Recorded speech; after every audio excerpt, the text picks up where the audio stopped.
그런가 하면 이동관 방송통신위원장은 이게 단순히 그냥 몇몇 매체가 오버한 수준이 아니라 보이지 않는 손이 작동한 것이 의심된다라고 얘기했습니다. 보이지 않는 손, unvisible hand. 들어보시죠.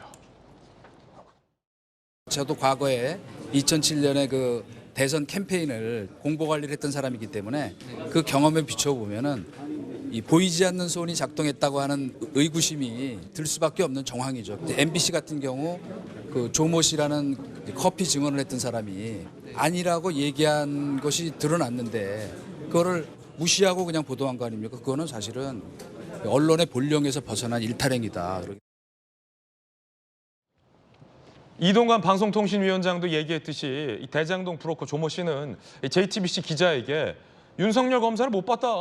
커피 보도는 사실이 아니다라고 수차례 30분 넘게 얘기했는데도 결국 JTBC에서 한 줄 반영이 안 됐다라는 의혹도 제기된 상태입니다. 뉴스타파, JTBC 등등 사실이 아닌 걸 알면서도 허위로 보도했다면 이것은 보이지 않는 손이 작동됐다라는 게 이동관 방통위원장의 시각입니다. 뉴스타파와 JTBC 등이 했던 보도, 부산저축은행 부실 대출 사건 수사를 윤석열 당시 검사가 무마해 준 건 아니냐라는 의혹, 김만배 씨와 조희용 등등도 부인하고 있습니다. JTBC가 뒤늦게 사과했습니다. 사과드립니다. 자체 검증 결과 중요한 진술 누락과 일부 왜곡이 있었다. 결국 JTBC도 인정했어요. 인정하고 꼬리를 내렸습니다. 원인을 철저히 조사하고 결과를 투명하게 공개하겠다라고 밝혔습니다. 결국 JTBC도 단순한 오보가 아니라 왜곡 보도를 JTBC가 연이어 며칠간 했다라는 사실을 인정한 셈이 됩니다. 그런데 사고가 너무 늦은 건 아니냐라는 비판도 있습니다. MBC, YTN 내부에서도 MBC, YTN의 보도에 무언가 석연치 않은 것이 있었던 것 아니냐라는 비판의 목소리가 내부에서 나왔습니다. MBC 제3노조예요. 제1, 제2노조와는 결이 다르죠. 기다렸다는 듯이 뉴스데스크가 4개의 리포트를 대선판 흔들게 됐다. 정밀 조사가 필요하다라고 MBC 내부에서도 비판의 목소리가 나왔고요. YTN 노동조합에서도 KBS, MBC의 뒤질세라 대선 공작 성폭에 YTN이 당했었다. 김만배 신앙님 인터뷰, 왜 민주당 핵심 의원들은 세세히 알고 있었고 왜 YTN은 안민석 의원에게 판까지 깔아줬는가? 라며 YTN 내부에서 노조가 문제 제기했습니다. 당시 안민석 의원이 YTN 라디오에서 어떤 얘기를 했길래 YTN 노조가 YTN이 안민석 의원에게 판을 깔아줬고 민주당 핵심들이 이미 세세히 알고 있었다라고 의혹을 제기했는지 들어보시죠. 2011년에 부산저축은행 사건을 담당했던 주임검사 윤성 검사가 당시에 조우영이라는 사건의 핵심 당사자에게 커피를 타주면서 이 사건을 무모한 그런 정황이 언론에 보도되지 않았습니까? 저는 대장동 사건은 2011년 커피로부터 시작된 커피 게이트다. 김만배 일당이 1,800억의 부당한 대출을 받았고 돈이 있어서 이제 사업을 진행을 했으니까 그 시발점은 윤석열 검사가 타준 커피로부터 시작됐다. 커피 게이트. 이 부분에서 저는 새로운 프레임이 시작돼야 된다고 저는 보고 있습니다. 네. 바로 이 대목을 YTN 노조가 비판한 겁니다. 커피 게이트, 대장동 일당, 브로커 조우영도 지금 김만배도 커피 아니야 라고 당시에 기자들에게 얘기를 했는데 JTBC, YTN, MBC, 뉴스타파는 그걸 무시하고 보도를 강행했다라는 거고 결정적인 건 안민석 의원이 이거는 커피 게이트다, 커피 게이트다. 프레임을 바꾸자라는 얘기, 공세를 적극적으로 취하게 됐다라는 건데 커피를 타준 게 아니다.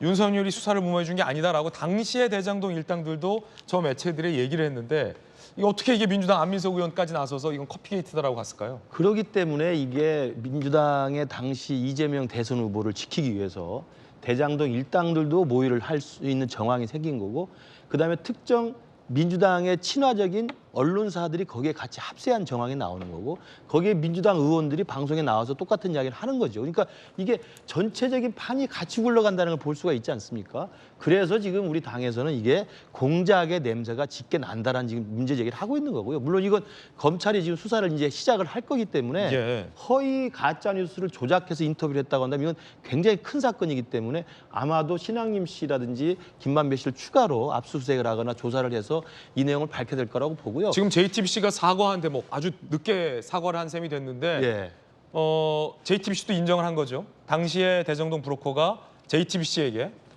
윤석열 커피는 아니다.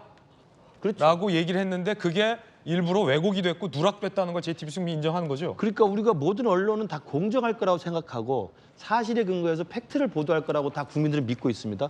그러나 이제 그런 믿음에 지금 찬물을 끼얹는 사건들이 벌어지는 거죠.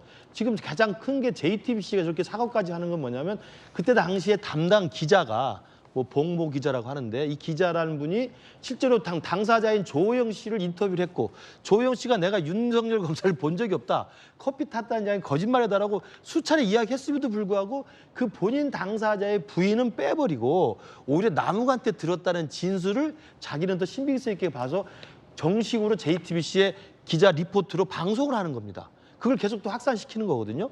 그러니까 그렇기 때문에 과연 그렇다면 공정하고 중립적이어야 될 방송사의 뉴스 보도가 특정 편향된 정치적 선동으로 이용됐다는 지금 정황이 되는 거지 않습니까? 그렇기 때문에 JTBC도 뒤늦게 좀 사과를 한 건데요. 저는 비슷한 사건이 이거 뭐 돌직구에서 말씀드린 게 맞는지 모르겠습니다만 신라진 사건 같은 경우도 당시 한동훈 검사장까지 연결시켜서 했던 게 뭡니까? 나중에 드러난 겁니다만 MBC가 굉장히 그 뒤에서 사전에 다 알고 있었고 MBC에 그 사건을 갖다 준 지모 씨라고 하는 이른바 제보자 X라고 하는 사람은 민주당을 지지하는 강성 민주당 지지자였지 않습니까? 그래서 오히려 이것이 검찰과 언론의 유착이 아니라 특정 방송사와 특정 정치 세력 간의 유착으로 지금 결론이 난 것으로 지금 알고 있습니다. 그렇기 때문에 지금 우리 21세기에 살고 있는 우리 대한민국 시청자들은 저 방송의 보도가 맞는지 틀린지를 이제 의심할 수밖에 없는 상황이 된 거죠. 이걸 어떻게 할 거냐. 저는 거기에 민주당, 특정 언론사, 그다음에 대장동 일당 이들이 지금 합해져 있기 때문에 저는 이거 엄정하게 좀 수사해서 파헤쳐야 된다고 생각하고요. 김만배 씨가 어제 석방돼서 나와서 윤석열 부장이 당시 그런 위치 없다고 한 건 뭐냐면 제가 설명을 했지만 자기가 추가 구속영장 청구되는 걸 지금 빠져나가려고 피하기 위해서 하는 거예요. 왜냐하면 자기가 그런 말을 한 것은 자기는 몰랐고 신앙님이 몰래 인터뷰를 한 거기 때문에 자기가 그걸 조작해서 기획해가지고 가짜 인터뷰를 했던 건 아니다라고 부인하기 위해서 그런 일치 있지 않다고 지금 발을 빼는 거라고 생각합니다. 저 부분도 엄정하게 따져봐야 할 거라고 생각합니다. 어쨌든 검찰 수사가 이어질 걸로 보입니다.